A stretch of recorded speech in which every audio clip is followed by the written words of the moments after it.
Ah, England, the birthplace of this game that makes us laugh, cry, enraged, overjoyed, gets us into debates or arguments with our friends and family, and England always tends to be considered amongst the contenders to win a major trophy, sometimes overblown by local media, but other times, like in this tournament, they seem to be genuine threats. What a difference a change of coach can make, or at least that's what the expectation is for some. With Thomas Tuchel taking over, England have an absolutely perfect record in competitive matches. You can only raise questions over some of their friendly results. But there's a certain chaos that comes with friendly matches, right? So, how legit is this England side? And are they worthy of being considered a top 2 contender at this summer's World Cup? Hello everyone, welcome to Contenders England, some more pre-tournament World Cup coverage here from Rabona TV, where we have friend of the channel and top football YouTuber Matisse Armani back again to speak to me about England as contenders, just as we did, I think, 4 years ago.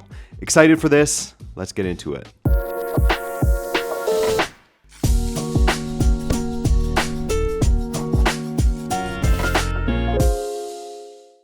For a long time, there were plenty of England supporters that didn't back Southgate. They felt as though he perhaps didn't have the resume needed to take on such a big job. There are those who came around with Southgate in the end, appreciating his record of making the Final Four in a World Cup and making 2 European Championship finals in a row. No wins there, but they were so close. And again, others used those 2 finals losses against him, saying that he was the only thing holding a supremely talented English squad back. That argument often dominated discourse surrounding the English national team, and given this is football, this is sport, of course there were arguments about whether a Champions League winning manager, a German one at that, was fit to take over the England job. His campaign to qualify was fantastic. England didn't concede a single goal, and they won every single match. England were well prepared and a well-oiled machine, but still. A lot of people maybe are bored of Tuchel as well. Maybe Southgate was for me boring at times as well, but Tuchel is also not cut from too different a cloth in terms of the fact that he's not going to take loads of risk. He's not going to play loads and loads of creative players. But in my opinion, it's almost what England needs. And it's quite an unpopular opinion for a lot of England fans who want to see more expansive football, want to see more entertaining football because of the fact that we have a lot of talented technical players. But for me, I feel like we do need a bit of a tactician. We do need someone that in the big games has been there before, in the big finals, in the semi-finals against the big nations, where I still believe England will be the underdogs in a lot of those or some of those massive matches. I don't think England are as heavily favourites as they have been in previous tournaments. Now that's interesting, as when you look at the odds, England are right up there with Spain. In fact, with the injuries that Spain are carrying, such as Lamine Yamal and Fermin Lopez, our Betsy projections actually have England at 20.2% at the time of recording, and Spain sitting in second at 15.5%.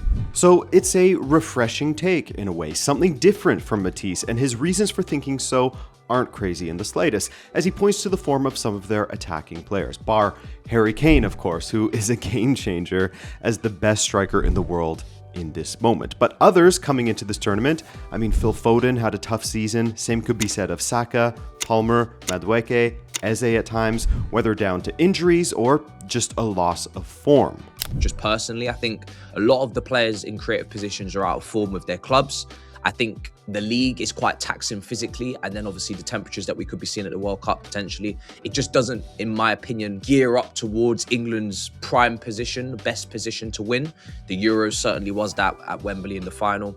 I don't really feel like this tournament is that. So the brand of football that Tuchel's playing, the more rigid, more pragmatic, I think it actually suits the situation that we're going into. Tuchel obviously made a name for himself in England when he won the Champions League with the Chelsea side that he had taken over in January. Not the most talented side in that competition, but set up perfectly by Tuchel round by round until they defeat the somewhat heavy favourites Man City. This tactical nous, this preparation for matches is what fills England supporters with confidence, even if their attacking talent isn't at their best. I trust Tuchel from that perspective when it comes to crunch, when it comes to the final moments, when it comes to the finer details tactically. I trust him more. And that's just purely because of what I've seen him do at the club level. I've seen this guy in finals, come up with a master plan, come up with a big performance, bring the best out of players. Again, it doesn't have to be to the people's liking in terms of visually. It could be a bit more, it could be pragmatic, it could be bland in some respects. So maybe not favorite in the eyes of some England supporters, but still a confidence that Tuchel can help this team to navigate against those difficult opponents.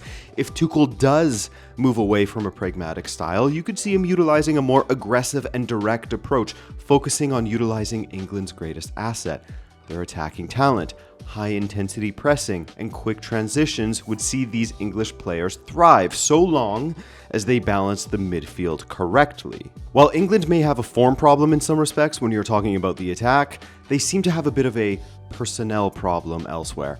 8 years on from Russia 2018 and the tournaments that followed, when England finished 4th in Russia and you had Stones, Maguire and Walker as the strong defensive unit of this team, Pickford as the backstop behind them, England didn't have many worries on the defensive end, especially in the later tournaments when you put a then in-form Calvin Phillips and Declan Rice in front of them. Now though, when you look across the pitch, there's one area that is hurting for truly convincing in-form names. I think it's the centre-backs. I think the attack, we have so many options. I would like to hope that one of the combinations are going to work.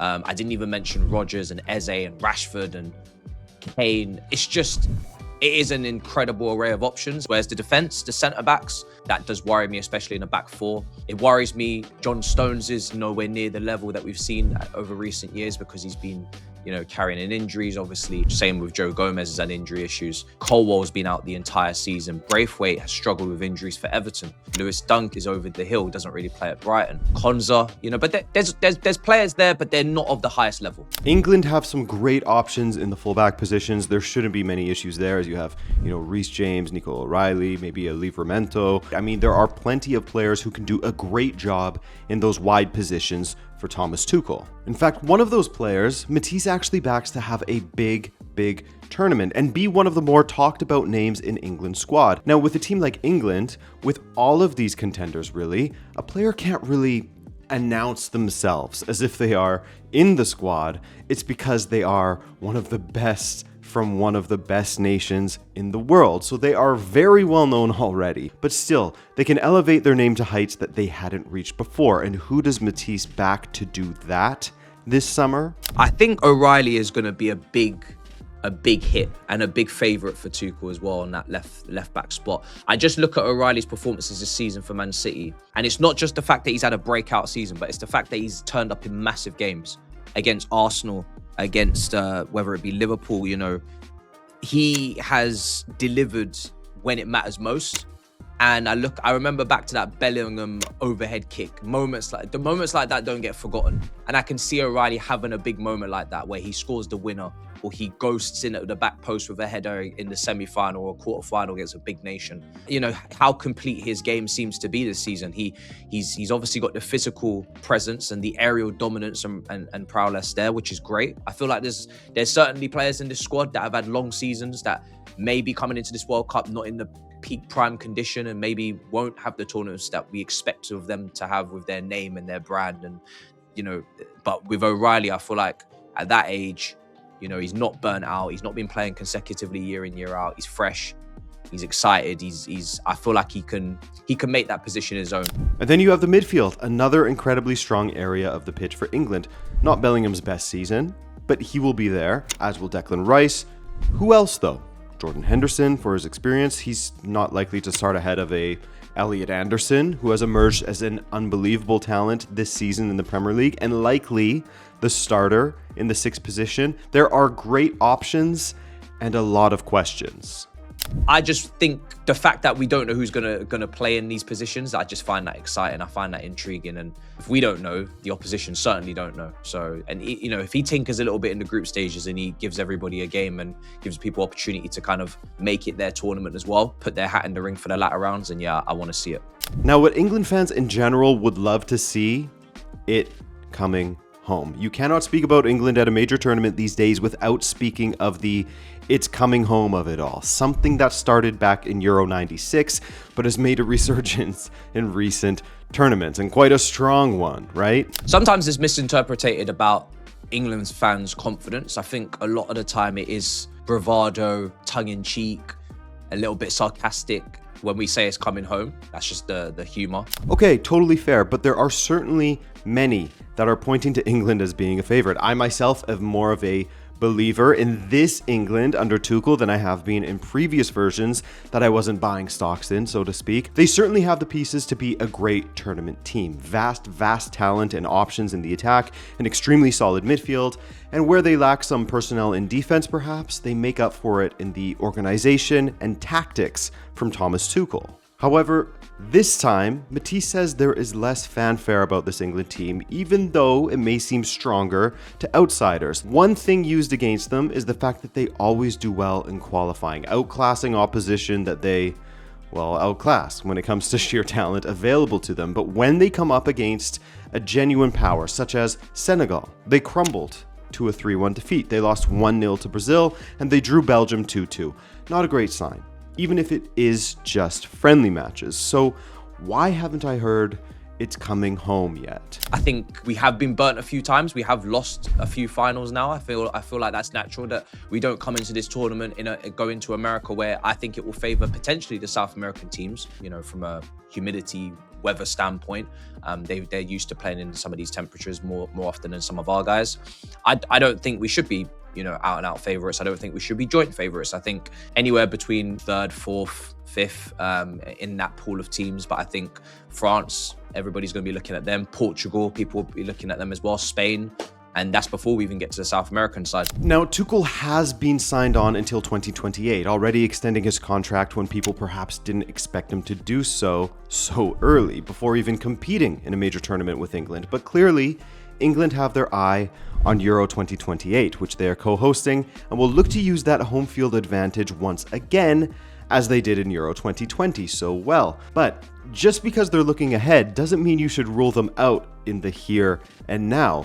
England absolutely have a squad that is capable of getting a result against any team at this tournament and have to be considered contenders. What do you think though? Is this finally the time that England get it over the line, 6 years on from when they last won at a major tournament? Or do you think they will fall short once again? Thank you to Matisse for joining me. Always a pleasure speaking with him, and thank you for watching. We have a lot more World Cup content coming for you before the tournament even begins, so be sure to subscribe to the channel. I'm Adrian, and I'll see you in another video soon. Later, guys.